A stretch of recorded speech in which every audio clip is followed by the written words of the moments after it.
మాట్లాడితే హిందువులు అరే నాయన మీరు బీజేపీలు కాదురా నాయన ఫస్ట్ అందరము మొక్తాము. ఇప్పుడు నేనే ఉన్నా, నేను సీతారామ కళ్యాణం బ్రహ్మాండంగా చేస్తా. బీజేపీలో తెలంగాణ ఒక్క నాయకుడిని ఏమని చెప్పు. సంగారెడ్డి సీతారామ రామ్నగర్ రామ్ మందిర్లా నేను సంపాదించిన పైసలు రియల్ ఎస్టేట్లో సంపాదించిన పైసలే, నేను ఆడేం కొట్టుకురాలే. నేను రియల్ ఎస్టేట్లో సంపాదించిన పైసలతో దగ్గర దగ్గర ఒక మంచి బ్రహ్మాండంగా ఊరు పబ్లిక్ వస్తుంది కళ్యాణానికి, సీతారామ కళ్యాణానికి. ఓ 3 కోట్లు ఖర్చు పెడతాము, బ్రహ్మాండంగా చేస్తాం. అట్లా బీజేపీలో చూపెట్టండి ఒక్కరిని. తెలంగాణ గడ్డ మీద వైభవంగా కళ్యాణం సీతారాములది.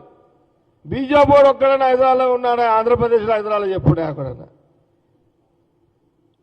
నేను ఎప్పుడన్నా సీతారామ కళ్యాణం చేస్తాను ఓట్లు అడిగి నానా ఎప్పుడన్నా? ఇప్పుడు ఏందది, ఇప్పుడు సంవత్సరానికి మనము 3 కోట్లన్నా 5 ఏళ్ళకి ఎంత అవుతాయి హరి? 15 కోట్లు. 2000 ఇచ్చినా ఓట్లు పడతాయి కదా. ఎవరైనా తీసుకుంటే ఉంటే, నేను ప్రజలను అవమానిస్తలేను, ఎవరైనా తీసుకుంటే ఉంటే అది భక్తి అంటే ఇది